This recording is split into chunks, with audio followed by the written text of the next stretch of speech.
Top quality और consistent performance के लिए सिर्फ सिल्वर पंप नाम याद रखना।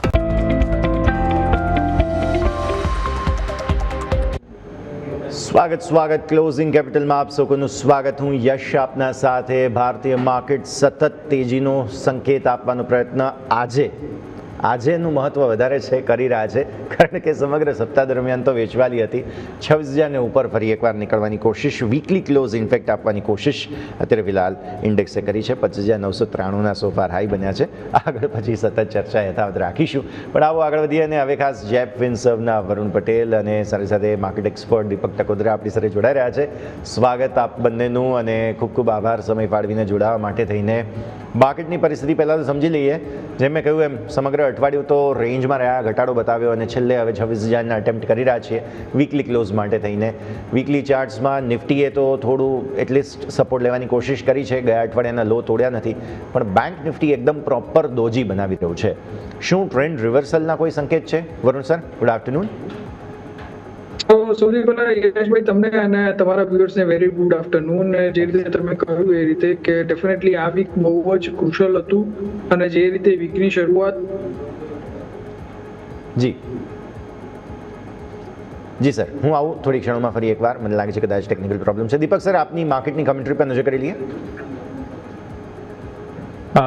તો આપણે જો અત્યાર સુધી આપણે છેલ્લા 3-4 અઠવાડિયાથી વાત કરીએ તો આપણે એ જ જોવા રહ્યું છે કે ભાઈ સોમવારથી ગુરુવાર કે સોમવારથી બુધવાર સુધી માર્કેટ પડે અને પછી ગુરુવાર અને શુક્રવારે માર્કેટ પાછું બાઉન્સ બેક થાય.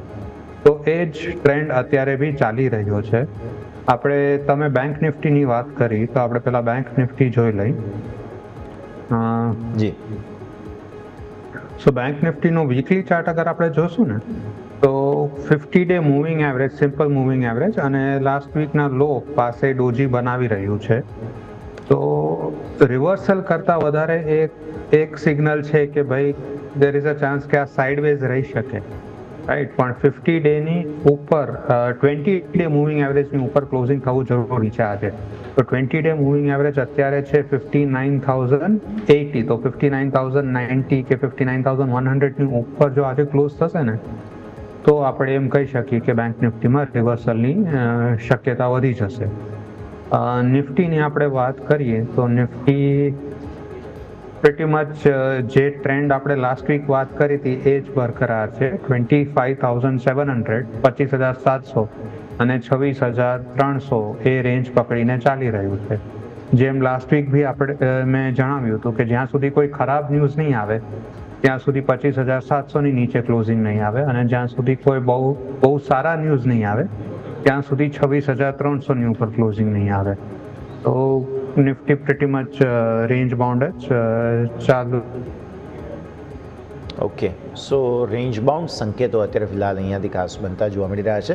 સર તરફથી આજે જે સલાહ છે તે પ્રમાણે નજર રાખીશું. વરુણ સર, આપની કમેન્ટ્રી ફરી એકવાર જાણીએ. અત્યારે ફિલહાલ થોડું કનેક્શન પ્રોબ્લેમ હતું, આપ જણાવી રહ્યા હતા માર્કેટ પર. ઓકે, સો સૌથી પહેલા યશભાઈ તમને અને તમારા વ્યુઅર્સને very good afternoon. I think I am audible right now. Yes sir. So જે રીતે તમે વાત કરી રીતે આ અઠવાડિયાની શરૂઆત બહુ જ વીક હતી, અને જે રીતે સ્ટ્રક્ચર બની હતું ડે ટાઈમ ફ્રેમમાં જો તમે જુઓ નિફ્ટીની એક ડિસેન્ડિંગ ચેનલ આપણે ફોર્મ થતી હોય એવું લાગી રહ્યું. બટ આજનું જે બ્રેકઆઉટ આવ્યું એ અને જે રીતે ગેપ અપ ઓપનિંગ થયું છે, મને જો તમે અવરલી ચાર્ટ ફ્રેમમાં જુઓ અને જે રીતે ડેલી ટાઈમ ફ્રેમમાં જુઓ છો તો એ ડિસેન્ડિંગ ચેનલનું આજે એક હું કહું છું એક ક્રુશિયલ આપણે રિજેક્શન આપ્યું છે જો હું નિફ્ટીના કેસમાં વાત કરું તો. અને જે રીતે હું જોઈ રહ્યો છું કે વર્લ્ડ ઓવર બીજા બધા માર્કેટમાં જે રીતે મોમેન્ટમ હતી નેગેટિવ સાઈડ પર, એના કમ્પેરેટિવલી આપણે આપણા માર્કેટ જો જોઈએ તો સેવ કરીને રાખ્યા છે. હેડલાઇન ઇન્ડાઇસીસ તો આપણે જરૂરથી કહી શકીએ છીએ સ્મોલ અને મિડ કેપમાં તો કારને જોવા મળ્યું જ હતું.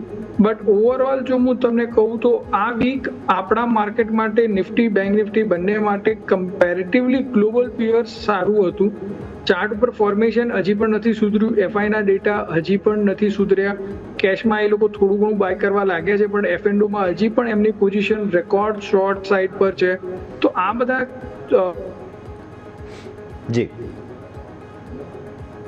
જી સર. ઓકે, મને લાગે છે કદાચ આજે નેટવર્કમાં કંઈક શુક્રવાર છે એટલે વીકેન્ડનો મૂડ લાગે છે અહીંયા. નેટવર્ક થોડું ડ્રોપ થઈ રહ્યું છે. તમે કહી રહ્યા હતા સર આ બધા સંકેતોની વાત. Varun sir please continue. હા, તો બસ હું એ જ કહું છું કે ભાઈ આ સંકેતોના કારણે મને એવું લાગી રહ્યું છે કે માર્કેટ આવનારા એકાદ બે વીક માટે, બીકોઝ ક્રિસમસ વેકેશન અને કેલેન્ડર યર એન્ડ. જી નહીં સર, જે પણ નેટવર્કનો ઇશ્યુ છે હું થોડી ક્ષણમાં આવું તમારા પાસે. મીનવાઇલ દીપક સર, આમ તો તમારી પણ માર્કેટ કમેન્ટ્રી થોડી અધૂરી રહી ગઈ હતી, બટ યસ હવે સ્ટોક સ્પેસિફિક રેકમેન્ડેશન આપના જે છે તે જાણી લઈએ. સાથે સાથે કયા સ્ટોક સેક્ટર્સ છે કે જે તમને હવે લાગે છે આવતા સપ્તાહ માટે અહીંયાથી કેરી ફોરવર્ડ કરવા જોઈએ? સ્ટોક આપણે પહેલા વાત કરી તો એક સ્ટોક જે મને ખાસ એવો ગમી રહ્યો છે કે ભાઈ ઘટાડો આ જે કોન્સોલિડેશન આવ્યું એમાં બી સ્ટ્રોંગ સ્ટ્રેન્થ બતાવી રહ્યો છે, તો દેટ ઇઝ વેદાંતા લિમિટેડ. અને વીકલી ચાર્ટ પર અસેન્ડિંગ ટ્રાયંગલ બ્રેકઆઉટ બી છે, તો એક પોઝિશનલ ટ્રેડની ઓપોર્ચ્યુનિટી બની શકે છે આવનારા 3 થી 6 મહિના માટે. તો અત્યારે ટ્રેડ કરી રહ્યો છે અરાઉન્ડ 576, તો એન્ટ્રી આ જ પ્રાઇસ.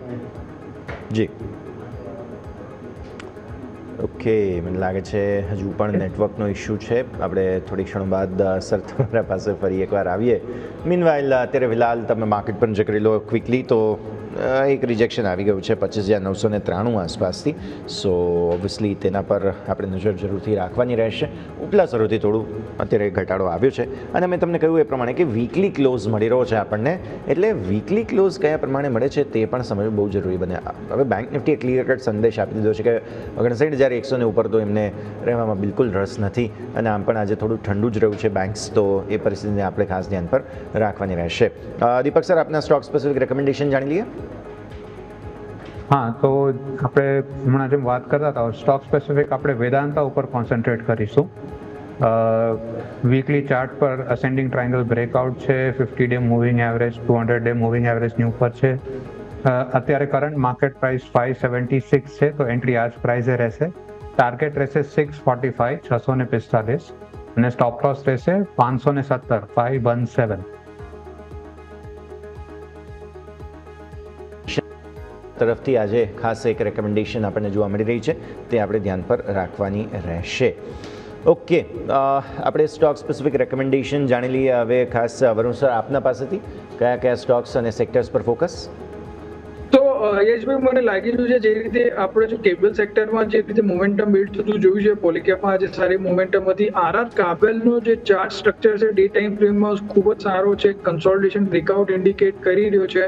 તો મને એવું લાગે છે આરઆર કાબેલ પર આપણે બાય રેકમેન્ડેશન હું આપીશ, એમાં પોઝિશન બનાવવી જોઈએ.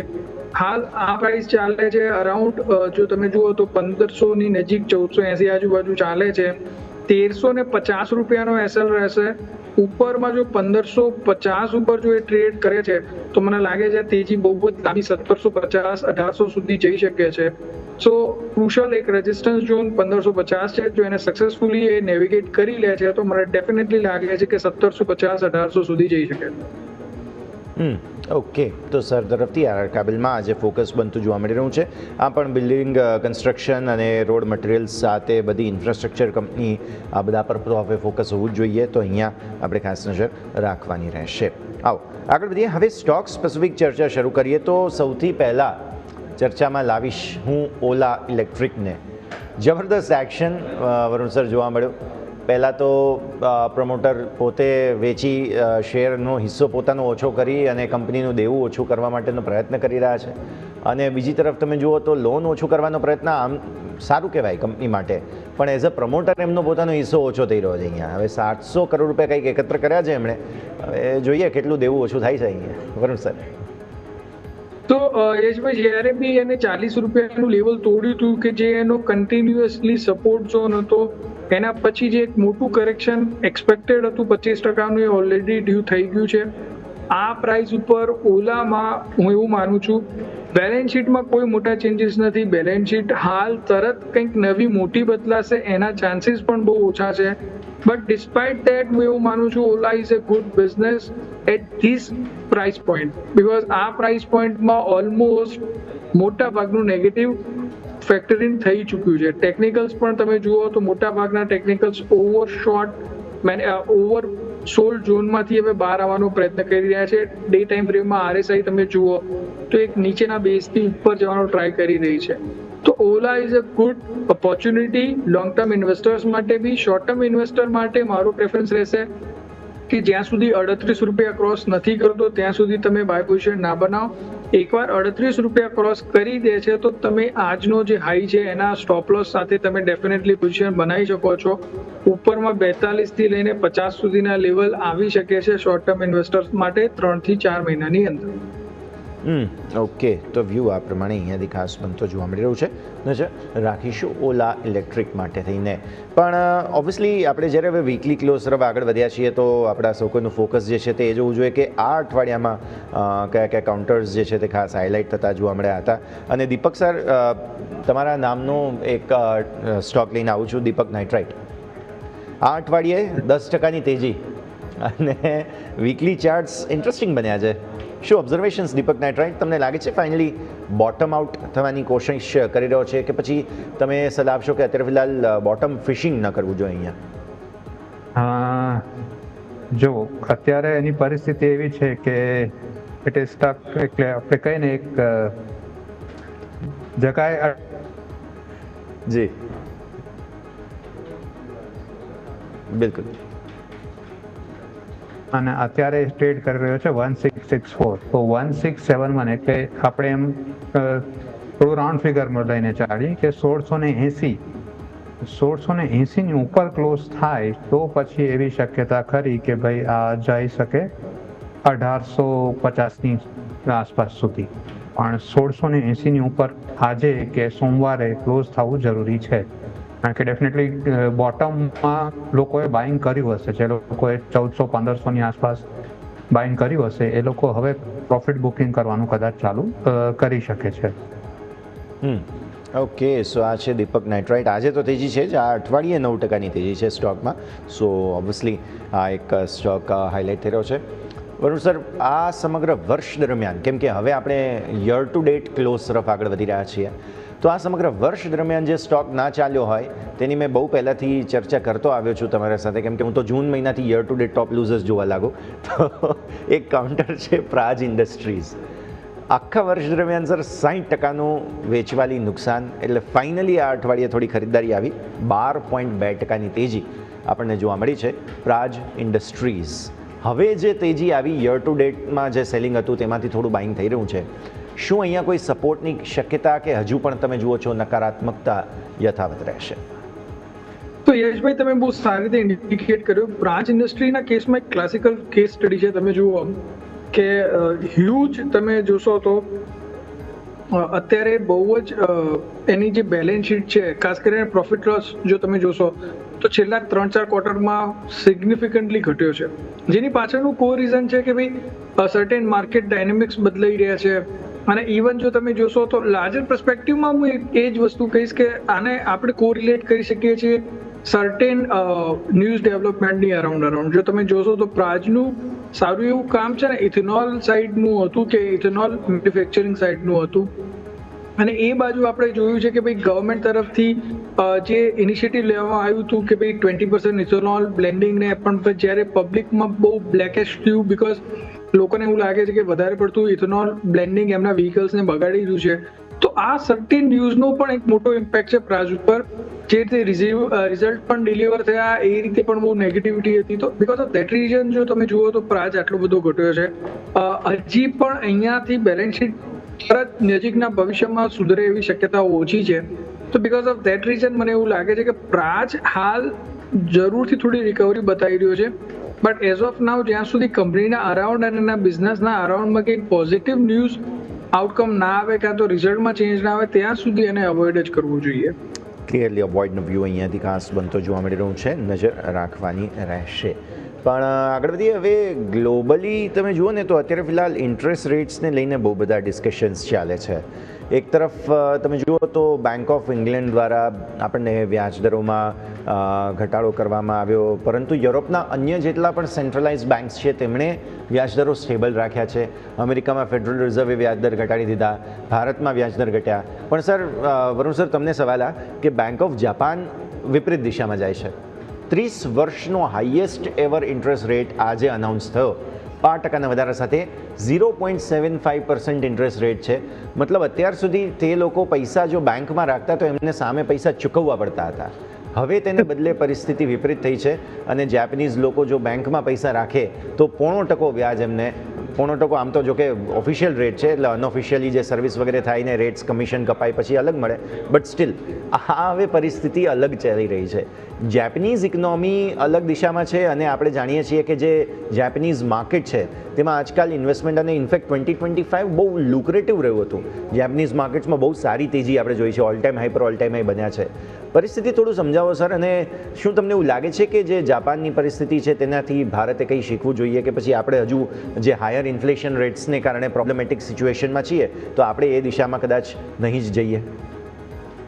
સો યશભાઈ, પર્સનલી તો હું તમને પહેલાં કોંગ્રેચ્યુલેટ કહીશ કે બહુ ઓછા એડિટર મેં આજ સુધી જોયા છે કે જે લોકો આટલા મેક્રો ફેક્ટર ઉપર ડિસ્કશન કરવા માટે રેડી હોય, અને તમે આના થકી તમારા વ્યુઅર્સ માટે બહુ સારું એવું નોલેજ પીરસી રહ્યા છો, એ બદલ તમને સૌ કોંગ્રેચ્યુલેશન્સ.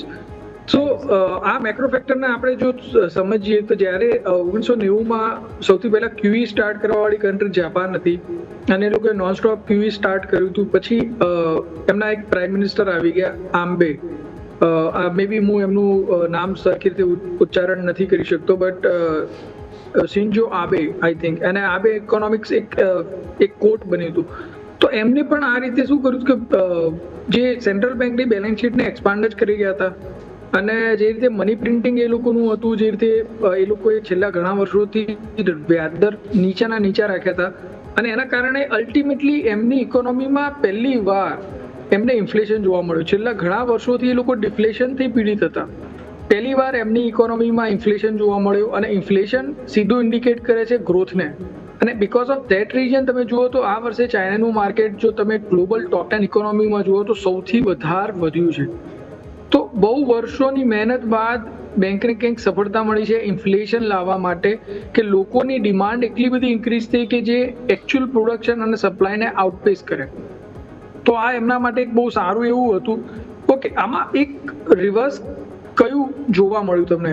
બિકોઝ વર્ષો સુધી નીચા વ્યાજદરના કારણે લોકો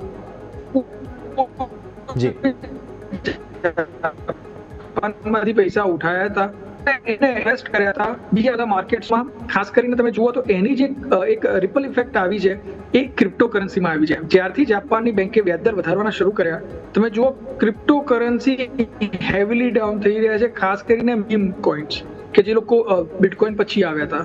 તો આ બધી જ વસ્તુ ઇન્ડિકેટ કરે છે માર્કેટમાં કે ગ્લોબલ મેક્રો ફેક્ટર્સ એટલા બધા ઇમ્પોર્ટન્ટ હોય છે માર્કેટ માટે, અને જો તમે એને કમ્પ્લીટલી ઇગ્નોર કરો છો તો તમને એના કારણે હેવી પ્રાઇસ પે કરવા પડતા હોય છે. સો આ મને એવું લાગે છે કે ઇન્ડિયાએ આના કન્ટેક્સ્ટમાં એક વસ્તુ જોવી રહી કે આપણે એક healthy rate of inflation maintain રાખવું બહુ જરૂરી છે. જો એ ઇન્ફ્લેશન ડિફ્લેશનમાં કન્વર્ટ થઈ જાય, કન્ઝ્યુમર ડિમાન્ડ અચાનકથી બહુ ઘટી જાય, કાં તો તમારું સપ્લાય સાઇડ એટલું બધું વધી જાય કે જેથી કરીને ઇન્ફ્લેશન જ ના રહે, તો ગ્રોથના પર્સપેક્ટિવ પણ ઘણા જ વીક થઈ શકે છે. એક બીજી વસ્તુ હું છેલ્લે એડ કરવા માંગીશ. જી સર. તો આના પરથી ઇન્ડિયાએ પણ ધ્યાન રાખવું જોઈએ કે આપણો જન્મદર, સેમ સિચ્યુએશન ચાઇનામાં થઈ રહી છે, જો આપણો જન્મદર ઝડપથી ઘટશે તો ઇન્ડિયાની ગ્રોથ સ્ટોરી પર બી એની ઇમ્પેક્ટ જરૂરથી આવશે. તો એક હેલ્ધી લેવલ પર જન્મદર રાખવો બી ઇકોનોમીને સસ્ટેનેબલ રાખવા જરૂરી છે. બિલકુલ. તો આ બેંક ઓફ જાપાનના ઇન્ટરેસ્ટ રેટ્સની આપણે વાત અહીંયાથી ખાસ કરીએ, અને તેને કારણે ભારતીય માર્કેટ્સ પર શું અસર પડે ન પડે તેની પણ શક્યતાઓની આપણે ખાસ સાથે વાત કરી છે. પણ સાથે સ્ટોક સ્પેસિફિક જો આવીએ ને તો એક કાઉન્ટર આજે બહુ જ સરસ બ્રેકઆઉટ બતાવી રહ્યું છે દીપક સર, અને તે છે JK ટાયર્સ. JK ટાયર્સ પર જો તમે નજર કરો તો સારું એક્શન બન્યું છે, પ્લસ તેના ચાર્ટ્સ પણ અમે બતાવીશું સ્ક્રીન પર. એક બોક્સ હતું, બોક્સમાંથી બહાર આવીને આ સ્ટોકે બેઝિકલી બ્રેકઆઉટ આપ્યું છે. જો ઇન્ટ્રાડે ચાર્ટ્સ પણ ઇનફેક્ટ બહુ જ સરસ છે. જે રીતે તમે જુઓ છો ચાર્ટ્સ પર ઓબ્ઝર્વ કરો, અત્યારે ફિલહાલ ડેઇલી ચાર્ટ્સ પર નજર કરો ને 2 મહિનાનું કન્સોલિડેશન, ઓલમોસ્ટ 1.5 મહિનાનું કન્સોલિડેશન હતું, નવેમ્બરની શરૂઆતથી લઈને તમે જુઓ તો ડિસેમ્બરના મધ્ય ભાગ સુધી, અને હવે ફાઇનલી એ બોક્સની બહાર આપણે આવ્યા છીએ. દીપક સર, ઓબ્ઝર્વેશન્સ? ટાયર્સની વાત કરીએ તો અત્યારે તો કોન્સોલિડેશન બ્રેકઆઉટ છે, પણ આની પહેલા બી અરાઉન્ડ ઓક્ટોબરમાં તમને ખ્યાલ હોય તો એક સિમેટ્રિક ટ્રાયંગલ બ્રેકઆઉટ હતું વીકલી ચાર્ટ પર. તો બુલિશનેસ ત્યારથી જ હતી, રાઈટ. અત્યારે જે બ્રેકઆઉટ થયું છે એમાં સારી વાત એ છે કે છેલ્લા 2 દિવસથી એ 20-day મૂવિંગ એવરેજ પર સપોર્ટ લઈ રહ્યો છે. તમારા જે સ્ક્રીન પર બ્લુ લાઇન દેખાય છે મારા ખ્યાલથી 20-day મૂવિંગ એવરેજ, EMA 10 છે. ઓકે, સો સેમ ચીઝ આપણે SMA માં કન્વર્ટ કરીશું તો એ 20 થાય છે, રાઈટ. સો એ બહુ સારી વાત છે, એટલે સ્ટ્રેન્થ છે. તો આમાં આપણે હવે આગળ જોવા જાય ને તો એક પ્રોબ્લેમ એ છે કે અરાઉન્ડ 15 જુલાઈ 2024 હાઈ બનાવ્યો હતો 511નો, રાઈટ. અને ત્યારે જે કેન્ડલ બની હતી ને એ બહુ જ બેરિશ કેન્ડલ હતી 15 જુલાઈ 2024, રાઈટ. અને પછી ત્યારથી એક મોટો કરેક્શન આવ્યો હતો. તો હવે 511 ક્રોસ કરવું જરૂરી છે. તો શોર્ટ ટર્મ ટ્રેડિંગ માટે અગર કન્સિડર કરવું હોય તો તમે 511નો ટાર્ગેટ, 511 ની નીચે કે 509નો આસપાસનો ટાર્ગેટ રાખી શકો. અને સ્ટોપ લોસ તમે રાખો ગઈકાલની જે લો કેન્ડલ, ગઈકાલની કેન્ડલનો જે લો હતો એ હતો અરાઉન્ડ 452, તો 457નો સ્ટોપ લોસ રાખી શકો. રિસ્ક રિવોર્ડ ફેવરેબલ નથી, ઠીક છે. કોઈને ટ્રેડ કરવું જ હોય તો આ થઈ શકે. બિલકુલ, એટલે 447નો લેવલ છે કે જે ધ્યાન પર રાખીને આગળ આપણે અહીંયા વધવું જોઈએ. આ એક પોસિબિલિટી પર નજર રાખીશું. પણ આગળ વધીએ અને હવે ખાસ મલ્ટિપલ બ્રોકરેજ રિપોર્ટ્સ પણ અત્યારે ફિલહાલ આવતા ખાસ જોવા મળી રહ્યા છે. એ બ્રોકરેજ રિપોર્ટ્સ પર આપણે નજર કરીશું, જેના માટે જોડાઈ રહ્યા છે મારા સહયોગી મિરલ આપણા સાથે. મિરલ, ગુડ આફ્ટરનૂન. જણાવો કયા કયા બ્રોકરેજ રિપોર્ટ્સ અત્યારે ફિલહાલ સામે આવે છે? Good afternoon. યસ, અત્યારે જોવા જાઓ તો ઘણા બધા બ્રોકરેજીસ હાઉસીસના તરફથી આવેલા છે સ્ટોકના રિકમેન્ડેશન્સ. પહેલાં તો મોતીલાલ ઓસવાલનો રિપોર્ટ આવેલો છે આદિત્ય બિરલા રિયલ એસ્ટેટ ઉપર. એમને કહ્યું છે કે સ્ટોકમાં હજુ બાઇંગના રેટિંગ આપેલા છે. એમને ટાર્ગેટ આપેલો છે 2275નો, અને સાથે એમને કહ્યું છે કે કંપનીનો હાઉસિંગ સેગમેન્ટમાં સારો એવો ગ્રોથ દેખવા મળી રહ્યો છે, અને સાથે સાથે કંપનીના જે લક્ઝરી અને પ્રીમિયમ જે હાઉસીસ છે એનું સેલિંગ પણ સારું એવું જોવા મળી રહ્યું છે, જેના કારણે કંપનીના ગ્રોથ જે છે, આવક અને બધામાં વધારો જોવા મળી રહ્યો છે. અને સાથે કંપની એવું પણ કહ્યું છે કે અત્યારે કંપનીએ સાથે નવા અગ્રીમેન્ટ પણ કરેલા છે અને જોઈન્ટ વેન્ચર પણ કરેલા છે, જેના કારણે કંપનીને સારો એવો બેનિફિટ થઈ શકે છે લોંગ ટર્મમાં. તો એના કારણે એમને બાઇંગનો રેટિંગ અને પોઝિટિવ વ્યૂ આપેલો છે મોતીલાલ ઓસવાલે. સાથે સાથે આપણે વાત કરીએ, મોતીલાલ ઓસવાલનો બીજો રિપોર્ટ આવેલો છે ઇન્ડસ ટાવર માટેનો. ઇન્ડસ ટાવરમાં એમને જણાવ્યું છે કે રેટિંગ તો એમને ન્યુટ્રલ આપેલા છે, પણ ટાર્ગેટ આપેલો છે 3,090નો, એમાં 390નો. એમાં 390માં એમને કહ્યું છે, ટાર્ગેટમાં એમને કહ્યું છે કે હજુ પણ ગ્રોથ પર્સપેક્ટિવ છે કંપનીમાં, અને સાથે એમને કહ્યું છે મજબૂત ગ્રોથ પણ જોવા મળી શકે છે કંપનીમાં, અને નવી સ્ટ્રેટેજી કંપની યુઝ કરી રહી છે, જેના કારણે એમાં ગ્રોથ પર્સપેક્ટિવ લોંગ ટર્મમાં બની શકે છે. અને કંપનીને આફ્રિકાનો જે બિઝનેસ છે ત્યાંથી સારો એવો ગ્રોથ જોવા મળી રહેલો છે. તો ઓવરઓલ ઇન્ડસ ટાવર માટે ન્યુટ્રલ રેટિંગ આપેલા છે, પણ ટાર્ગેટ પણ આપેલા છે. તો આ પણ એક ફોકસમાં રાખવો જોઈએ આપણે. અને વોલ્ટાસમાં આપણે સવારે પણ ચર્ચા કરી હતી ને અત્યારે પણ જોવા જઈએ ને તો બીજી 2 બ્રોકરેજ હાઉસીસે વોલ્ટાસના માટે પણ રિવ્યૂ આપેલા છે. એમ કે ગ્લોબલનો રિપોર્ટ આવેલો છે વોલ્ટાસ માટે. એમને બાઇંગનો રેટિંગ આપેલો છે, 1500નો ટાર્ગેટ આપેલો છે. અને સાથે સાથે બીજો રિપોર્ટ પણ આવેલો છે મોતીલાલ ઓસવાલે પણ રિપોર્ટ આપેલો છે, એમને પણ ટાર્ગેટ આપેલા છે 1390ના. તો ઓવરઓલ આ 2 રિપોર્ટો પણ એક સારા આવેલા છે, અને એમાં એમને પણ એવું જ કહ્યું છે કે કંપનીમાં ગ્રોથ પર્સપેક્ટિવ લોંગ ટર્મ માટે સારો છે, અને સાથે સાથે કંપનીનો જે ક્વાર્ટરલી પરફોર્મન્સ છે એ પણ ઇમ્પ્રૂવ થઈ રહ્યું છે, ફંડામેન્ટલી પણ કંપની સ્ટ્રોંગ થઈ રહી છે, જેના કારણે કંપનીમાં ગ્રોથ પર્સપેક્ટિવ રહી શકે છે લોંગ ટર્મમાં. તો ઓવરઓલ વોલ્ટાસ માટે પણ આ વખતે તો જોવા જઈએ તો સારો એવો રિવ્યૂ આવેલો છે બ્રોકરેજીસ હાઉસ તરફથી. બિલકુલ. તો આ બધા જ સંકેતો છે, ધ્યાન પર રાખીશું. મિરલ, ખૂબ ખૂબ આભાર આપનો અમારા સાથે જોડાવા માટે થઈને. તો બ્રોકરેજ રિપોર્ટ્સ અત્યારે જે સામે આવ્યા છે તેના પર નજર કરો. વોલ્ટાસ પર સિટી તરફથી રિપોર્ટ છે, પછી લેન્સકાર્ટ પર રિપોર્ટ છે, SBI કાર્ડ અને સેલ, આ 4 રિપોર્ટ્સ અત્યારે ફિલહાલ સામે આવતા જોવા મળી રહ્યા છે. અને આ સિવાય AB રિયલ એસ્ટેટ અને ઇન્ડસ ટાવર પર પણ અલગ અલગ રિપોર્ટ્સ આવતા જોવા મળી રહ્યા છે. પહેલાં વોલ્ટાસ સાથે શરૂ કરીએ. દીપક સર, ચાર્ટ્સ કેવા લાગે તમને વોલ્ટાસના? વોલ્ટાસ, જી સર. વોલ્ટાસની વાત કરીએ, આજ સવારથી હું ટ્રેક કરી રહ્યો છું. હવે આમાં પરિસ્થિતિ એવી બની છે કે હું બી આમાં બ્રેકઆઉટની રાહ જોઈ રહ્યો હતો કે અરાઉન્ડ એક સિમેટ્રિક ટ્રાયંગલ બની રહ્યું છે અને એનો બ્રેકઆઉટ લેવલ છે 1430. તો આજે બી 1430ની નજીક ગયું અને પછી પ્રોફિટ બુકિંગ આવ્યું કે જે બી થયું એ નીચે આવી ગયું. તો મારા મતે 1430ની ઉપર ના જાય ત્યાં સુધી I personally would be cautious as far as Voltas is concerned. Okay, so Voltas અહીંયાથી ખાસ તમે ધ્યાન પર રાખો કે જેની અંદર એક્શન બનતું જોવા મળી રહ્યું છે. વરુણ સર, ટાઈમિંગ ઇન્ટરેસ્ટિંગ છે. શિયાળામાં એસી પર રિપોર્ટ્સ આવી રહ્યા છે. કોઈ ઓબ્ઝર્વેશન્સ? એક તરફ જુઓ તમે કે રૂપિયો નબળો પડ્યો છે, એટલે આ બધી જેટલી પણ ઇલેક્ટ્રોનિક્સ અપ્લાયન્સીસ બનાવતી કંપની, આપણે એમ કહેવું જોઈએ, જે કંપનીઓ છે તેમણે પોતાની પ્રોડક્ટના ભાવ વધારવા પડશે. કારણ કે અમુક પાર્ટ્સ જે એમના બહારથી આવે છે, ઓબ્વિયસ રીઝન્સથી એમણે રૂપિયામાં જે ડેપ્રિસિએશન થયું તેને કારણે પોતાની પ્રોડક્ટના ભાવ વધારવા પડશે. શિપિંગ વગેરે આ તે બધા કારણો ઘણા હોય છે, પણ અત્યારે હવે ક્રિસમસ પણ છે એટલે એનું સેલ વગેરે પણ ચાલતું હોય. તો લાગે છે તમને જાન્યુઆરીથી પછી ઘણી પ્રોડક્ટ્સના ભાવ વધતા જોવા મળી શકે અહીંયાથી, અને એટલા માટે મે બી મલ્ટિપલ બ્રોકરેજ રિપોર્ટ્સ હવે વોલ્ટાસ પર પોતાનો પોઝિટિવ વ્યૂ ધરાવી રહ્યા છે. ઇવન બ્લુ સ્ટારમાં પણ આજે સારી તેજી બાય ધ વે જોવા મળેલી હતી. અને ઇવન આપણે ફોર ઇન્સ્ટન્સ અહીંયા LG ઇલેક્ટ્રોનિક્સને પણ ડિસ્કસ કરવો જોઈએ. વરુણ સર, તો હું તમને પર્સનલી કહું તો મને એવું લાગે છે બહુ જ કોશિયસ રહેવું જોઈએ, બીકોઝ 3-4 રીઝન છે.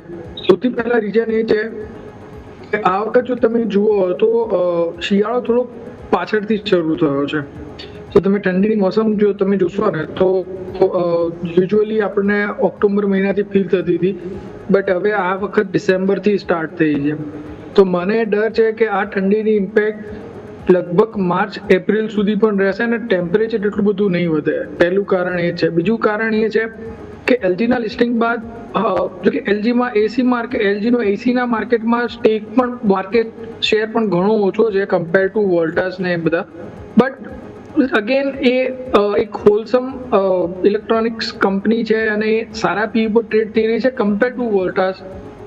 તો હું એવું માનું છું ડેફિનેટલી લોકો રીથિંક તો કરશે જ. થર્ડ, મને એવું લાગે છે કે ઓવરઓલ જે કન્ઝપ્શનનું જો એન્ટિસિપેશન હતું કે ભાઈ ઇન્ડિયામાં આટલા બધા એસી વધશે, હું એક વસ્તુ એડ કરવા માંગીશ યશભાઈ. તો તમે જોશો તો ઇન્ડિયામાં બધા લોકો એમ કહે છે કે આટલું પેનિટ્રેશન જ થયું છે, હજી તો આટલું બધું બાકી છે, હજી તો આટલા બધા. બટ ઇન્વેસ્ટેબલ જે માણસો ખર્ચો કરી શકે છે એવા લોકોની સંખ્યા જ ઓછી છે કે જે લોકો અફોર્ડ કરી શકે છે. કદાચ આજે EMI પર એસી લાવવું સહેલું છે, પણ એનું જે લાઇટ બિલ આવે છે, તો ધેટ્સ ધ થિંગ.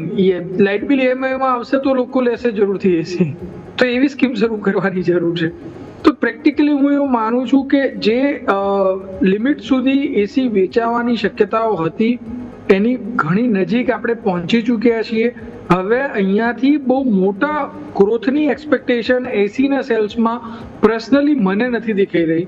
તો ધેટ્સ વાય હું વોલ્ટાસ, બ્લુ સ્ટારનો બિઝનેસ કોમર્શિયલ સાઇડ પર છે, મને બીકોઝ ઓફ ધેટ રીઝન એ થોડો વોલ્ટાસ જી જી નેગેટિવ છે. ઓકે, સો આટલા માટે થઈને વોલ્ટાસ એક એક્શનમાં રહેતો જોવા મળી રહ્યું છે. સ્ટોક નજર રાખીશું. અન્ય રિપોર્ટ્સ પણ અત્યારે ફિલહાલ સામે આવ્યા છે, તેના પર નજર કરીએ. એક SBI કાર્ડ પર કોટક સિક્યુરિટીઝ તરફથી રિપોર્ટ આવ્યો છે. દીપક સર, તમે ચાર્ટ્સ જુઓ જરા. SBI કાર્ડ વારંવાર કોશિશ કરે છે બ્રેકઆઉટ બતાવવાની, વચ્ચે થોડી સક્સેસ મળી પણ જાય છે અને ત્યારબાદ ફરી એકવાર થોડું કન્સોલિડેશન રેન્જમાં કારોબાર. શું અપવર્ડ મોમેન્ટમ તમે અહીંયાથી જુઓ છો? બિકોઝ લિસ્ટિંગ બાદથી લઈને હવે ફાઇનલી હવે બધા જ એક્સપેક્ટ કરે છે કે SBI કાર્ડ, આમ પણ કન્ઝમ્પશનની સ્ટોરી, GSTમાં ઘટાડો આ તે બધાને કારણે પણ અલ્ટિમેટલી તો લોકોનું સ્પેન્ડિંગ વધવું જ જોઈતું હતું, પણ એવું નથી થઈ રહ્યું અહીંયા. એસબીઆઈ કાર્ડ જો જેમ તમે વાત કરી કે ભાઈ ઇરેટિક છે કે વોલેટાઇલ છે, કોઈક વાર ખાસો એવો ઉપર જતો રહે અને કોઈક વાર પછી આવે ત્યારે પાછો નીચે આવી જાય. તો અને બીજું ક્રેડિટ કાર્ડની સ્ટોરીની વાત કરી તો ક્રેડિટ કાર્ડ એસબીઆઈ કાર્ડનું પેનિટ્રેશન થશે, પણ એ જે જગાએ પેનિટ્રેશન થશે એ જગાએ એસબીઆઈ કાર્ડ યુઝ બી તો થવા જોઈએ. પ્રોબ્લેમ તે છે કે અત્યારે તમે ક્રેડિટ કાર્ડ રૂરલ એરિયાઝમાં તમે આપી દો, પણ એ રૂરલ એરિયાઝમાં ક્રેડિટ કાર્ડ યુઝ થાય છે કે નહીં એ બી જોવાનું રહે, રાઈટ. અને અત્યારે જો ચાર્ટ સ્પેસિફિક વાત કરી તો અત્યારે 200 ડે મૂવિંગ એવરેજ પર સપોર્ટ લઈ રહ્યો છે, બટ જે કેન્ડલ છે વીકલી કેન્ડલ તો બહુ જ વીક છે, રાઈટ. ડેલી કેન્ડલ 2 દિવસથી સારી બની રહી છે. તો મારા મતે જ્યાં સુધી આપણે વાત કરી 890ની ઉપર નહીં જાય, રાઉન્ડ ફિગર માનો 900ની ઉપર નહીં જાય ત્યાર સુધી આમાં પાછી તેજી નહીં આવે. ઓકે, તો વ્યૂ આ પ્રમાણે અહીંયાથી ખાસ બનતો જોવા મળી રહ્યું છે, નજર રાખવાની રહેશે. હવે આગળ વધીએ અન્ય સ્ટોક્સ બેઝિકલી જે આજે એક્શનમાં જોવા મળી રહ્યા છે. આમ તો આજે નહીં, આ સમગ્ર અઠવાડિયા દરમિયાન એક કાઉન્ટરમાં જબરદસ્ત તેજી આવી છે અને તે છે આઈટીઆઈ. સારી તેજી જોવા મળી છે, મતલબ વીકલી ચાર્ટ્સ પણ સારા છે અને ઇન્ટ્રાડે પણ આજે જુઓ 7.5% તેજી, અને આ અઠવાડિયામાં સતત બીજો દિવસ છે કે જ્યારે અહીંયા કંઈક તો ખરીદદારી થઈ રહી છે. વરુણ સર, એક ઓબ્ઝર્વેશન રહે છે કે જ્યારે મિડ કેપ સ્મોલ કેપમાં રેલી શરૂ થવાની હોય ને ત્યારથી જ આઈટીઆઈએ દોડવાનું શરૂ કરી દીધું હોય છે. આ પાસ્ટ હિસ્ટ્રી છે. ઓબ્વિયસલી પાસ્ટ અને પ્રેઝન્ટને આપણે કમ્પેર બહુ વધારે પણ ન કરીએ, પણ શું 1+1 તમને લાગે છે કે 2 કરવાનો સમય છે? તમને લાગે છે કે મિડ કેપ સ્મોલ કેપ પણ હવે થોડું અહીંયાથી પરફોર્મ કરી શકે, અને આઈટીઆઈ ઇન્ડિવિજ્યુઅલી તમને અત્યારે ફિલહાલ કેવું લાગે વરુણ સર? તો સૌથી પહેલા હું તમને એ વસ્તુ જ કહીશ કે જો રિસન્ટલી તમે જોશો ને તો આજના દિવસમાં પણ જો તમે જોશો તો આજે જે રીતે નિફ્ટીમાં તમે રિજેક્શનની વાત કરી હતી પહેલા, એ રીતે જો હું અત્યારે જોઉં ને તો મને અત્યારે નિફ્ટી સ્મોલ કેપ અને મિડ કેપ બંનેમાં કમ્પેરેટિવલી નિફ્ટી કરતાં વધારે રિજેક્શન દેખાઈ રહ્યું છે. અને અગેન જે પીપલ્સ પોર્ટફોલિયો છે એમાં કન્ટિન્યુઅસલી તમે જુઓ તો બ્લીડ થતો રહે છે. તમે જે રીતે વાત કરી આઈટીઆઈ, તો આઈટીઆઈમાં તમે જોશો ઇન્ટરેસ્ટિંગ કેસ છે. મારા ફાઇન્ડિંગ્સ એવું કહે છે કે આઈટીઆઈ ચાલે છે જસ્ટ બીકોઝ ઓફ 2 રીઝન કે એમાં બહાર ટ્રેડેબલ ક્વોન્ટિટી બહુ જ ઓછી છે. આઈ થિંક 2% કરતાં વધારે શેર નથી કે જે ટ્રેડેબલ ક્વોન્ટિટી હોય. તો જી સર.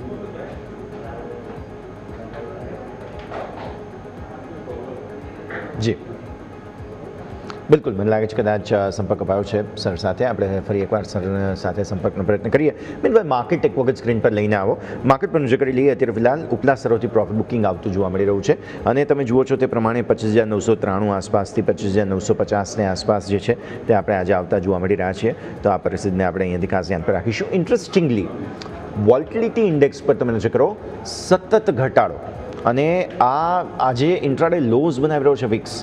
મતલબ તમે હવે હોલિડે મૂડમાં જઈ રહ્યા છો તો એનો મતલબ એ કે સાવ વોલ્ટિલિટી ઇન્ડેક્સને જ જે ઘટાડીને જઈએ ઓલ ટાઈમ લો પર રાખીએ. આઈ મીન કમ્પેર નથી કરી શકી રહ્યા આ પરિસ્થિતિને. ઓલ ટાઈમ હાઈને નજીક છીએ, no doubt about it, but then VIX અત્યારે તમારો ઓલ ટાઈમ લોને નજીક છે. So obviously volatility index it's a surprise, પણ હા હકીકત છે જે આ છે. મને લાગે છે કદાચ પ્રી બજેટ તૈયારીઓ ચાલી રહી છે અહીંયા. હવે જાન્યુઆરી પણ થોડું પ્રી બજેટ માટે લેટ કહેવાય આમ તો. ડિસેમ્બરની 19 તારીખ થઈ છે એટલે છેલ્લા 2 અઠવાડિયા છે અને એમાં પણ તમારો વિક્સ આટલો લો હોય. દીપક સર, લાગે છે કોઈ અચાનક કોઈ વોલ્ટિલિટી ઇન્ડેક્સના વધારાના ઝટકાના કોઈ રિસ્ક? કેમ કે વિક્સ તમારો ઓલ ટાઈમ લોને નજીક છે. આવી પરિસ્થિતિમાં અચાનક જ વધી જવાનું રિસ્ક પણ વધે, અને જો ઘટે તો એ ગ્રેજ્યુઅલી ઘટે. આમ પણ છેલ્લા થોડા સમયથી વિક્સ અને માર્કેટનું કોરિલેશન બહુ જ બગડી ગયું છે. એટલે આપણે એમ ના કહી શકીએ કે ભાઈ વિક્સ ઘટે છે એટલે માર્કેટ વધે છે, અથવા તો વિક્સ ઘટે છે એટલે માર્કેટ વધે છે. That is totally different, irrelevant right now. But still, શું તમને એવું લાગે છે કે આ વોલ્ટિલિટી ઇન્ડેક્સનો ઘટાડો કોઈ કોઝ ઓફ કન્સર્ન બની શકે અત્યારે માર્કેટ માટે થઈને? દીપક સર. જો અત્યારે કેવું છે કે ભાઈ માર્કેટ બી એક રેન્જ બાઉન્ડ પરિસ્થિતિમાં છે, અને વિક્સનો ઘટાડો એનો મતલબ એમ કે ભાઈ માર્કેટ બનતા સુધી આ જ કોન્સોલિડેશન ફેઝમાં જ રહેશે. વોલેટિલિટી વધે તો આપણે એમ માનીને ચાલીએ કે ભાઈ અચાનક કંઈક અપ મૂવ કે અચાનક કંઈક ડાઉન મૂવ માર્કેટનું આવી શકે. તો મારા ખ્યાલથી વિક્સ બી અત્યારે એ જ દેખાડી રહ્યું છે કે ભાઈ તમારું બધું સાઇડવેઝ જ રહેવાનું વધારે પરિસ્થિતિ છે. અને લોંગ ટર્મ સપોર્ટની વાત કરીએ તો વિક્સ અત્યારે આ રેન્જમાં 9.4 અને 8.9 9.4 એક 9 અને 8.5 એક વિક્સ માટે સપોર્ટ ઝોન છે. તો અહીંયાથી મારા ખ્યાલથી વિક્સ કદાચ બાઉન્સ બેક કરશે અને વિક્સ બાઉન્સ બેક કરશે તો આપણે માર્કેટમાં બી કોઈ એક ડિરેક્શનમાં મૂવ દેખાશે. ઓકે, તો વ્યૂ આ પ્રમાણે અહીંયાથી ખાસ બનતો જોવા મળી રહ્યું છે, નજર રાખવાની રહેશે. આવો આગળ વધીએ. અન્ય જે ખાસ સ્ટોક્સ, પહેલાં તો મને સેક્ટર એક ડિસ્કસ કરવું છે આજે, અને તે છે ડિફેન્સ. એકદમ મૂડ સ્વિંગ થઈ ગયો છે અત્યારે ફિલહાલ અહીંયા, અને તમે જુઓ તો ટોટલ વેચવાલીના સંકેતમાંથી તેજી આવી રહી છે. જે મેં તમને વરુણ સર હમણાં આપણે આઈટીઆઈની વાત કરી રહ્યા હતા ને, એ જ લોજિક હું અહીંયા પણ લગાવું છું મિડ કેપ સ્મોલ કેપ વાળું ડિફેન્સમાં. અને અગેઇન જ્યારે થોડું ફ્લેવર ખુલવાની હોય ને ત્યારે શરૂઆત હંમેશા, મતલબ મિડ કેપ સ્મોલ કેપની ફ્લેવર ખુલવાની હોય ત્યારે હંમેશા આ સેક્ટર સાથે ખરીદદારીની શરૂઆત થતી હોય છે. અગેઇન શું તમને એવું લાગે છે કોઈ ઇન્ક્લિનેશન કે પછી જસ્ટ ખાલી આખા અઠવાડિયાનું એડજસ્ટમેન્ટ અત્યારે આ સેક્ટોરલ ઇન્ડેક્સ કરી રહ્યો છે, જે કંઈ પણ ઘટાડો હોય તે બધાનો? તો પ્રેક્ટિકલી તો હું ડિફેન્સ સેક્ટર ઉપર વધારે પોઝિટિવ હતો ઘણા ટાઈમથી, બટ અગેન વેલ્યુએશનના કન્સર્ન હતા અને બીકોઝ ઓફ ધેટ રીઝન હું કહેતો રહેતો કે ભાઈ જે લોંગ ટર્મ ઇન્વેસ્ટર છે એ લોકો ડિફેન્સ સેક્ટરમાં જરૂરથી ઇન્ટેક રહી શકે છે. ચાર્ટ ઉપર સ્ટ્રક્ચર જો હું જોઉં તો ડે ટાઈમ ફ્રેમમાં તો ઓલરેડી નેગેટિવ છે. અવરલી ટાઈમ ફ્રેમમાં થોડું પોઝિટિવનેસ આજના ક્લોઝિંગના કારણે દેખાઈ રહ્યું છે. બટ મારું એવું માનવું છે કે જે લોકો લોંગ ટર્મ પ્લેયર હોય એ લોકો જ આઈ થિંક આ માર્કેટમાં ડિફેન્સમાં લે, બિકોઝ અગેન આમાં પીએસયુ છે, પીએસયુના વેલ્યુએશન ખાસ કરીને પી કોન્ટ્રાક્શન સાયકલ બહુ જ મોટા હોય છે, અને જ્યારે એકવાર એ ઘટતા હોય છે તો પછી એ બહુ જલ્દી વધી નથી શકતા. તો મારું એવું માનવું છે કે જ્યાં સુધી તમે વધારે કોન્ફિડન્ટ ના હોવ, કાં તો પછી તમને એવું લાગતું હોય કે આ સેક્ટરમાં મને જરૂરથી મોટી સફળતા મળશે, ત્યાં સુધી તમે ડેફિનેટલી હાલ મોટા પોઝિશન ડિફેન્સ સેક્ટરમાં ટાળો. શોર્ટ ટર્મ માટે, લોંગ ટર્મ માટે જરૂરથી તમે બેટ લઈ શકો છો. અહીંયાથી પણ ઘણા સારા મૂવ બીજા આવતા હોવા દેખાઈ રહી છે. ઓકે, તો વ્યૂ આ પ્રમાણે અહીંયાથી ખાસ બનતો જોવા મળી રહ્યું છે, નજર રાખવાની રહેશે.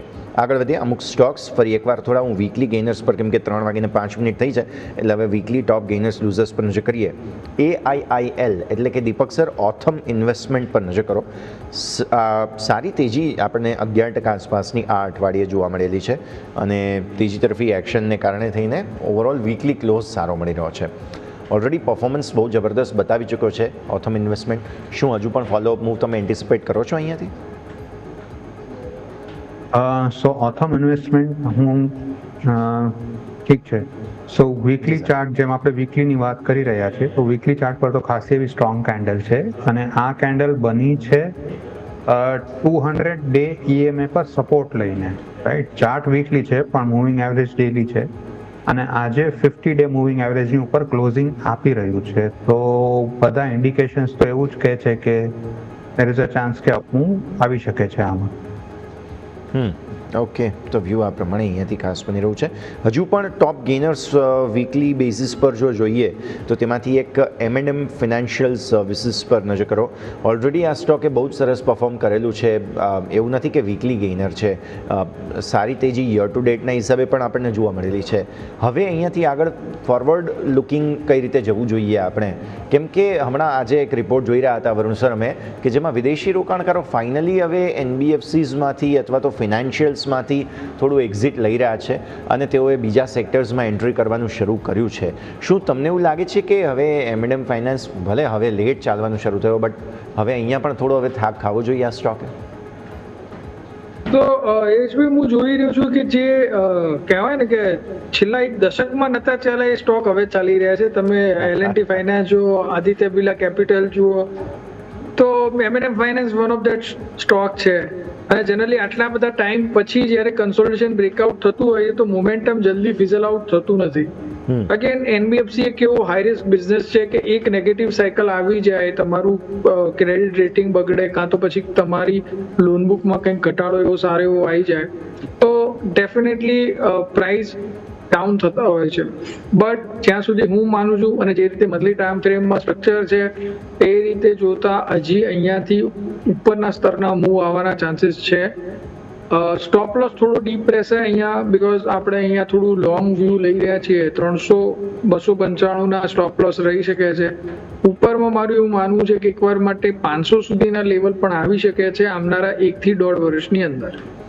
ઓકે, તો વ્યૂ આ પ્રમાણે અહીંયાથી ખાસ M&M ફિનાન્સ માટે બની રહ્યું છે. ઇવન તમે જુઓ તો બાકી મનપ્પુરમ ફાઇનાન્સ ને આ તે બધા પણ પાછળ બહુ જ જબરદસ્ત ચાલ્યા છે. પણ સ્ટોરી ઓફ ધ ડે તરીકે જોવું હોય તો તે શ્રીરામ ફાઇનાન્સ રહેશે. આમ તો સમાચારો પહેલાં જ પબ્લિક પ્લેટફોર્મ પર હતા આપણા પાસે કે ભાઈ MUFG દ્વારા 20% હિસ્સો ખરીદવામાં આવનાર છે, પણ ફાઇનલી પ્રેસ કોન્ફરન્સ થઈ અને પ્રેસ કોન્ફરન્સ પછી તમને જે સમાચારો બાદનો ઇનપુટ મળ્યો છે તે બહુ જબરદસ્ત છે, ઇન્ટરેસ્ટિંગ છે. તો આવી પરિસ્થિતિમાં થોડું સમજાવો દીપક સર, ચાર્ટ્સ તમને હવે કેવા લાગે? શ્રીરામ ફાઇનાન્સના ફાઇનલી જે ઇનપુટ્સ મળ્યા છે આપણને, અને બહુ મોટું ઓલમોસ્ટ 40,000 કરોડ રૂપિયામાં 20% હિસ્સો જે છે તે શ્રીરામ ફાઇનાન્સમાં જેપનીઝ કંપની MUFG જે છે, બેંક છે, તે પોતે પણ બેંક છે, તેમણે ખરીદ્યો છે. તો ચાર્ટ્સ તમને કેવા લાગે સર? ચાર્ટ્સ તો ખૂબ જ સ્ટ્રોંગ છે શ્રીરામ ફાઇનાન્સના. રાઈટ, અત્યારે અગેન 20 ઓક્ટોબરની આસપાસ એને અસેન્ડિંગ ટ્રાયંગલ બ્રેકઆઉટ આપ્યું હતું અને ત્યાર ઓકે 930નું એ 930 કદાચ પ્રોફિટ બુકિંગ આવે, પણ જો ત્યારે બી પ્રોફિટ બુકિંગ ના આવ્યું તો પછી આ 1000, 1050, 1150 ત્યાં સુધી બી જઈ શકે એમ છે. ઓકે, તો વ્યૂ આ પ્રમાણે અહીંયાથી ખાસ બનતો જોવા મળી રહ્યું છે, નજર રાખવાની રહેશે. એક સ્ટોકે આજે ખરેખર જબરદસ્ત સરપ્રાઇઝ આપી છે અને તે છે વોડાફોન. તમને યાદ હશે Varun sir, I don't know, countless times આપણે ડિસ્કસ કર્યો છે. જસ્ટ એક જ અપડેટ છે મારા તરફથી કહેવાનું એટલું જ છે કે 12 રૂપિયા થઈ ગયો સર. હવે શું કરીએ? તો યશભાઈ, એ વખતે જે મેં કહ્યું હતું એ જ કે બેલેન્સ શીટમાં મોટા ઇમ્પ્રુવમેન્ટ આવવા માટે વોડાફોને બહુ જ મહેનત કરવી પડશે. અગેન એ લોકોએ પ્રાઇસીસ ઇન્ક્રીઝ કરવા પડશે, ત્યારે જઈને આવનારા 2 થી 3 વર્ષમાં એમની બેલેન્સ શીટમાં કંઈ ચેન્જ થાય.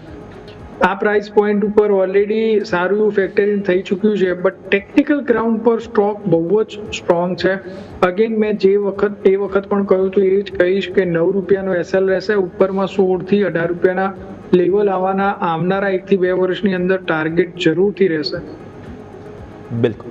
તો આ છે વોડાફોન આઈડિયા. આજે જબરદસ્ત તેજી જોવા મળેલી છે. 12 રૂપિયા પહોંચવા આવી ગયો છે સ્ટોક. હવે પહોંચી ગયો છે એમ જ કહીએ. હવે આ બાકી બધી ફોર્મેલિટીઝ છે, બટ યસ ઓબ્વિયસલી ઉપરના સ્તરો પર જ્યારે પાછલી વખતે 11 ને ઉપર આવ્યા ને જબરદસ્ત સપ્લાય આવેલી, પણ હવે આ વખતે 12 ને ઉપર પછી ફરી એકવાર જતા નવી સપ્લાય આવે છે કે કેમ તે આપણે જોવાનું રહેશે. થોડો સમય આપી દઈએ. પણ મીનવાઇલ આ અઠવાડિયાના ટોપ લૂઝર્સ પર હું નજર કરું છું, જેમાંથી એક સરપ્રાઇઝિંગ કાઉન્ટર છે ન્યૂ ઇન્ડિયા અશ્યોરન્સ. દીપક સર, તમારા પાસે લાવીએ. ન્યૂ ઇન્ડિયા અશ્યોરન્સ આ અઠવાડિયે 8% વધુ ઘટ્યો છે. આજે 157 આસપાસના કંઈક લો બનાવ્યા હતા. ઓબ્વિયસલી આ સેક્ટરમાં કંઈ એવી નવા જૂની બહુ થઈ નથી. હા, અમુક રૂલ્સ રેગ્યુલેશન સાથે બધાને લઈને ડાયરેક્ટલી ઇનડાયરેક્ટલી થોડી ઘણી અસરો પડવાની છે, પણ એટલો મોટો ઘટાડો આવે આ વીકલી બેઝિસ પર એવું તો કંઈ થયું નથી અહીંયા. દીપક સર, હવે ફંડામેન્ટલ્સ કે ન્યૂઝ બેઝ તો મને એટલો બધો ખ્યાલ નથી, પણ આપણે ચાર્ટની વાત કરીએ તો છેલ્લા 3 અઠવાડિયાથી એ આ જ લેવલ પર અરાઉન્ડ 157, 155 ની આસપાસ સપોર્ટ લે છે.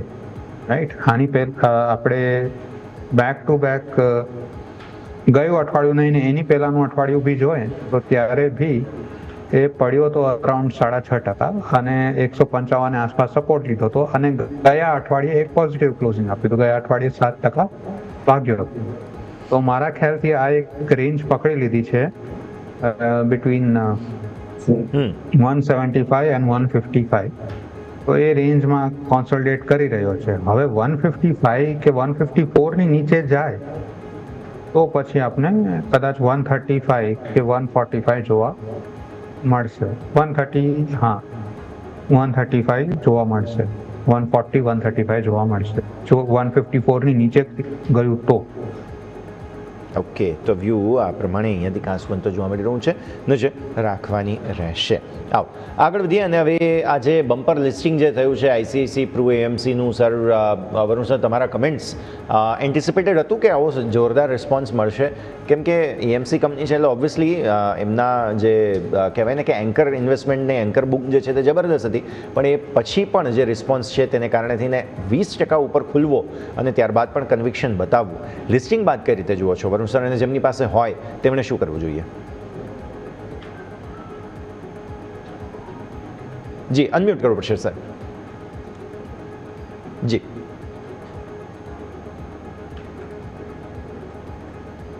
તો ડેફિનેટલી હું કહીશ કે બહુ સારું લિસ્ટિંગ થયું છે, ધાર્યા કરતાં તો ઘણું સારું લિસ્ટિંગ થયું છે.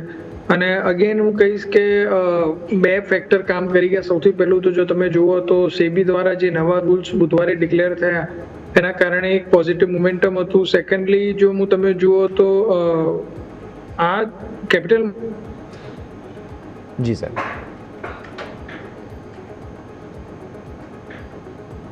જોવા મળ્યો, ખાસ કરીને ઇન્સ્ટિટ્યુશનલ બાયર્સનો.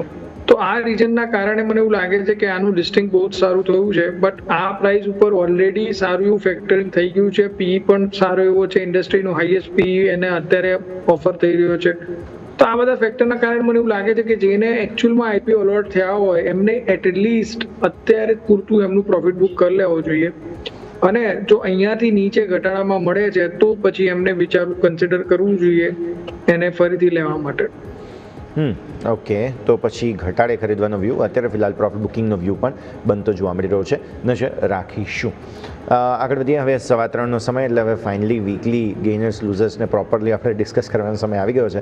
પણ આ અઠવાડિયું બહુ લેકલસ્ટર રહ્યું. આપણે આ અઠવાડિયાની શરૂઆત 26,000ને ઉપર કરી હતી, 26,000થી સતત ઘટાડો જોયો, જેમાં આપણે 25,775નો લેવલ હતો જે તોડ્યો હતો, જે 50 ડેમાં હતી બાય ધ વે આપણી, અને ત્યાંથી નીચે લો બનાવ્યો 726, એટલે ઓલમોસ્ટ 700ની નજીક. ત્યાંથી વળી રિવર્સ આવ્યો અને ત્યારબાદ ગેપ સાથે ખુલ્યા, અને ગેપ સાથે ખુલ્યા બાદ તમે જુઓ છો કે આજે ફરી એકવાર 26,000ને નજીકનું ક્લોઝ આપવાની કોશિશ અત્યારે ફિલહાલ કરવામાં આવી રહી છે. તો બેઝિકલી એક્શન ભરપૂર રહેતું તમને જે છે તે અહીંયાથી ખાસ જોવા મળ્યું. હવે વીકલી બેઝિસ પર અમુક સ્ટોક્સ હજુ પણ હાઇલાઇટ થઈ રહ્યા છે, જેના પર આપણે નજર કરીએ તો એક સ્ટોક ટોપ લૂઝર્સમાં સામે આવી રહ્યો છે અને તે છે રામકૃષ્ણ ફોર્જિંગ. રામકૃષ્ણ ફોર્જિંગ પર નજર કરો દીપક સર, જબરદસ્ત એક્શન, 7.5%ની વેચવાલી આ અઠવાડિયે જોવા મળેલી છે. આઉટ ઓફ બ્લુ વેચવાલી આવી છે. સો ઓબ્વિયસલી ઉપરના સ્તરો પર કંઈક રેઝિસ્ટન્સ બન્યું છે આ સ્ટોકની અંદર. દીપક સર સો રેઝિસ્ટન્સ આમાં 50 ડે મૂવિંગ એવરેજ પર જ બન્યું હતું. અત્યારે અરાઉન્ડ 535 છે. અને જો તમે ચાર્ટ બતાવી શકતા હો તો બહુ ક્લિયર દેખાઈ રહ્યું છે કે જુલાઈ 2025, 21 જુલાઈ 2025 થી એ સતત કોશિશ કરી રહ્યું છે 50 ડે સિમ્પલ મૂવિંગ એવરેજને ક્રોસ કરવાનું, પણ નથી કરી શકતું. અને છેલ્લે હવે આ અઠવાડિયે દમ તોડીને નીચે આવી ગયું છે. તો સ્ટ્રક્ચરલી તો બેરિશ જ જુલાઈથી ઇન્ડિકેશન્સ હતા કે આ બેરિશ છે. જસ્ટ દેટ કે આ અઠવાડિયે કન્ફર્મેશન મળ્યું છે. ઓકે, તો વ્યૂ આ પ્રમાણે અહીંયાથી ખાસ બનતો જોવા મળી રહ્યું છે. રામકૃષ્ણ ફોર્જિંગ અત્યારે ફિલહાલ ધ્યાન પર રાખો.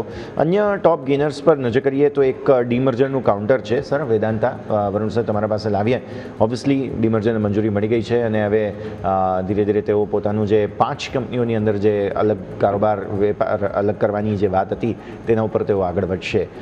નવો ગ્રોથ આવી રહ્યો છે બેઝિકલી કંપનીમાં. ડીમર્જર જ્યારે પણ થાય ત્યારે નવો ગ્રોથ આવે, જે આપણે રિલાયન્સ અને જીઓ ફાઇનાન્સમાં જોયેલું છે ઓલરેડી. આવા ઘણા બધા કિસ્સાઓ ભૂતકાળમાં જોયેલા છે. બટ યસ, એક તરફ HDFC બેંક છે જેમણે મર્જર કર્યું અને બીજી તરફ વેદાંતા છે કે ઓબ્વિયસલી અલગ છે ઇન્ડસ્ટ્રીઝ, એટલે જસ્ટ એન એક્ઝામ્પલ. પણ યસ, ઓબ્વિયસલી અહીંયાથી અલગ કારોબાર કરવા તેઓ જઈ રહ્યા છે. વરુણ સર તો હું તો માનું છું કે સારું વેલ્યુ અનલોકિંગ થશે, બીકોઝ વેદાંતાના અમરેલા નીચે ઘણી બધી એવી સ્પેસિફિક અગર જો તમે જુઓ કંપનીઓ ઘણી છે કે જે સારું કામ કરી રહી છે, ખાસ કરીને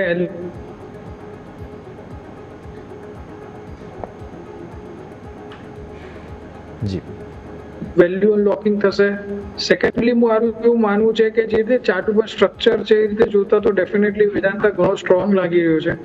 but at this moment of time જો હું તમે નવું બાય કરવાનું કહેતા હો તો હું કોશિયસ રહીશ. બીકોઝ હિસ્ટોરિકલી જેટલા પી એ લોકોને ઓફર થતા હોય એના ઓલમોસ્ટ હાઈની નજીક એ લોકો ટ્રેડ કરી રહ્યા છે. તો આ સંદર્ભમાં હાલ પૂરતું આ પ્રાઇસ ઉપર તમે ડેફિનેટલી નવું અલોકેશન આ કરી શકો. હા, પણ જો અહીંયાથી નીચે આવે છે, એટલીસ્ટ 5 થી 7% નીચે આવે છે, તો એક ઓપોર્ચ્યુનિટી સ્ટ્રેગર મેનરમાં મીન્સ ટુકડામાં લેવામાં એક બની શકે છે. જી, અપેક્ષા છે. ઓકે, તો એક્શન આ રીતે અહીંયાથી ખાસ બનતું જોવા મળી રહ્યું છે. વેદાંતા માટે થઈને નજર રાખવાની રહેશે. આ અઠવાડિયે સારું બ્રેકઆઉટ બતાવવાની કોશિશ કરી ઇન્ટરગ્લોબ એવિએશને. દીપક સર, તમારા પાસે લાવું. ઓબ્વિયસલી ફંડામેન્ટલ ઇવેન્ટ્સ ઘણી બધી છે, એટલે હું તમારા સાથે ખાલી લેવલ્સની વાત કરું. 5000 ઉપર બંધ આપી રહ્યો છે, એટલીસ્ટ વીકલી ક્લોઝ મળી રહ્યો છે. જે કંઈ પણ ડેમેજ થયું છે ત્યારબાદનો આ 5000 ક્લોઝ અથવા તો 5100 ક્લોઝ કેટલો મહત્વનો ગણાશે, દીપક સર?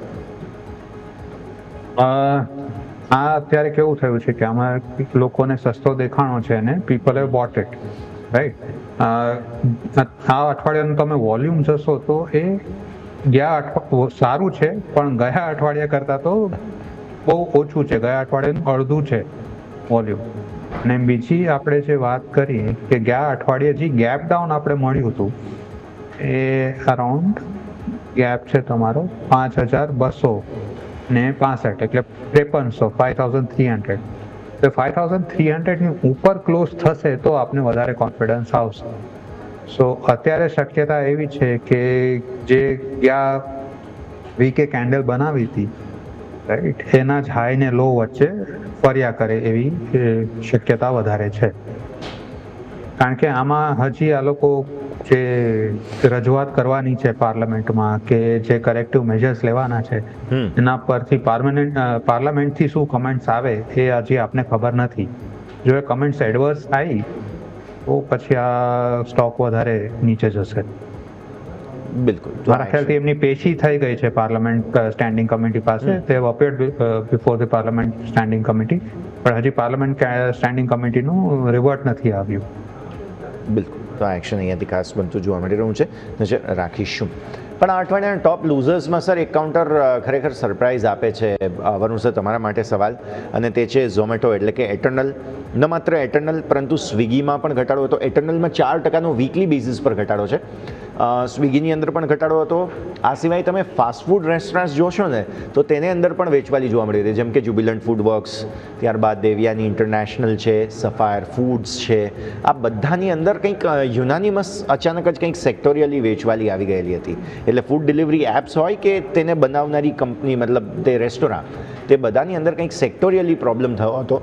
મે બી થોડું ઘણું સ્ટ્રક્ચરલ ચેન્જ થયું છે.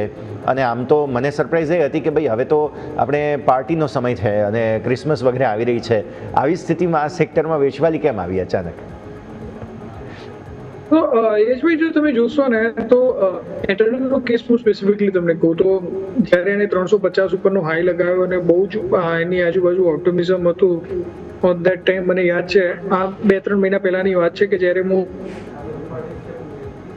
જી મોટી આપણે એમાં અપેક્ષા ના રાખી શકીએ કે એટર્નલનો શેર અહીંયાથી કંઈક મોટો રન થશે. અગેન જે ગ્રોસરી ક્વિક કોમર્સ વાળી જે ગ્રોસરીનો બિઝનેસ હતો જેમાં એમની એક્સપેક્ટેશન હતું કે સુપર ગ્રોથ થશે, એવો ગ્રોથ તો આવી રહ્યો છે, but at the cost of profit, means loss કરી રહ્યા છે લોકોને. ઝેપ્ટોને વારેઘડીએ ફંડિંગ મળી રહ્યું છે અને એના કારણે જ આ બંને જણાને, ખાસ કરીને સ્વિગી અને ઝોમેટોને વધારે પુશ થવું પડે છે. તો આ રીઝનના કારણે મને એવું લાગે છે કે માર્કેટ થોડું એમને કેલિબ્રેટ કરી રહ્યું છે. ઓલરેડી જો તમે વેલ્યુએશન જુઓ તો ટુ મચ હાઈ હતા, અને કમ્પેર ટુ તમે જુઓ તો બીજા બિઝનેસીસ હાલ બહુ જ લેગેસી બિઝનેસીસ તમે જુઓ તો બહુ જ સસ્તા પ્રાઇસ ઉપર મળી રહ્યા છે. ખાસ કરીને નિફ્ટી આઈટીના જે આપણા સ્ટોક્સ છે, Infosys, TCS, Wipro, HCL tech, તો ડેફિનેટલી ચર્નિંગ તો થયું જ છે અને it's a healthy process. So હું એવું માનું છું કે આ સ્ટોક આવનારા સમય માટે પણ થોડા વીક જ રહેશે, બિકોઝ બીજા સિલેક્ટિવ ઓપોર્ચ્યુનિટીઝ બહુ સારા થઈ ગયા છે માર્કેટમાં અને એ lucrative businesses at the right valuation મળી રહ્યા છે. તો આના જ કારણથી મને એવું લાગે છે કે આ સ્ટોક આવનારા લગભગ જી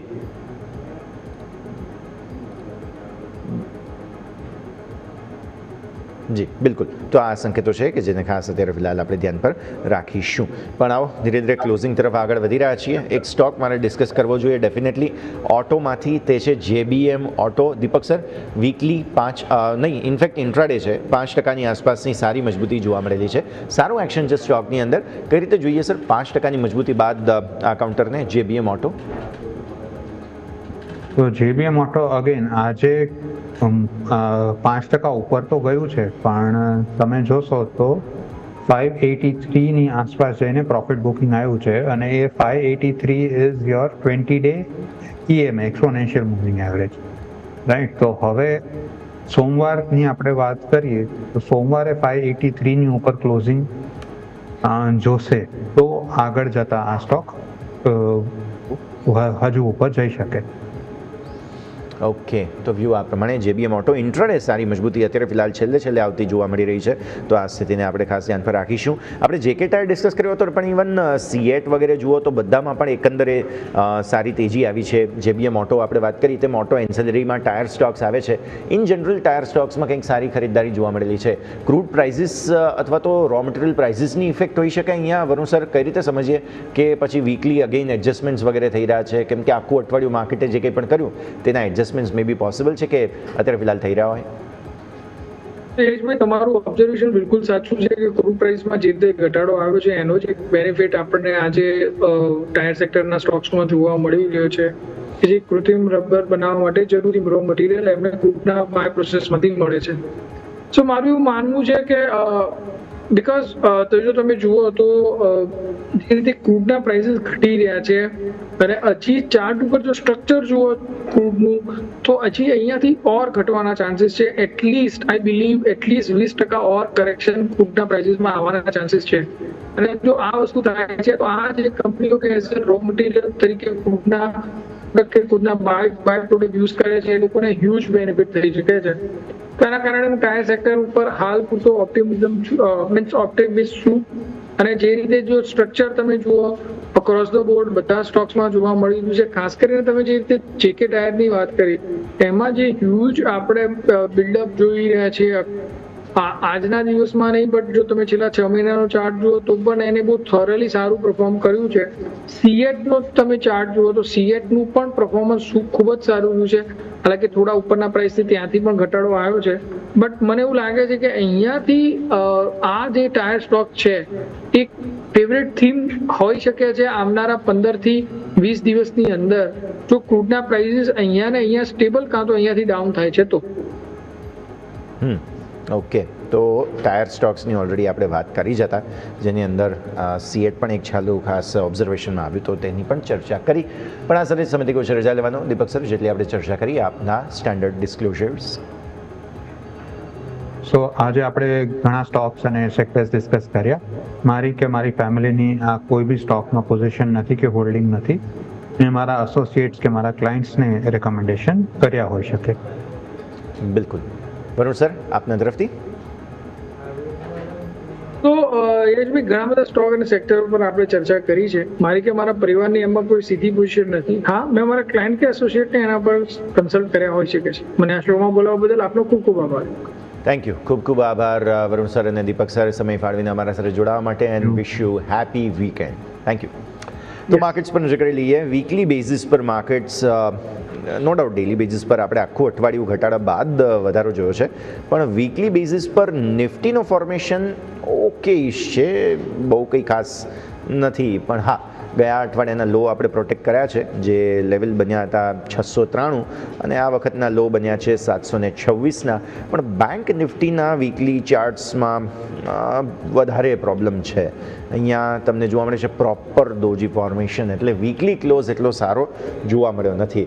અને અગેન 58,500નો તમારો વીકલી 10 ડેમાં છે કે જેને નજીક આજે આ અઠવાડિયા દરમિયાન આપણે ગયા હતા, લો બન્યા હતા 712ના, 58,712. સો એકંદરે કોન્ફિડન્સની કમી જે છે તે અત્યારે ફિલહાલ માર્કેટની અંદર જોવા મળી રહી છે, અને વેકેશન મૂડમાં થોડા વહેલા જતા રહ્યા હોય એવું લાગે છે. પ્રી બજેટ પણ એક્શન અત્યારે ફિલહાલ બહુ જ લિમિટેડ બની ગયું હોય તેવું કદાચ લાગી રહ્યું છે. તો આ સાથે જ આજના કાર્યક્રમ ક્લોઝિંગ કેપિટલમાં હાલ બસ આટલું જ. મને યશને આપશો રજા. આગળના તમામ અપડેટ્સ માટે આપ સતત જોડાયેલા રહો ન્યૂઝ કેપિટલ નેટવર્ક સાથે.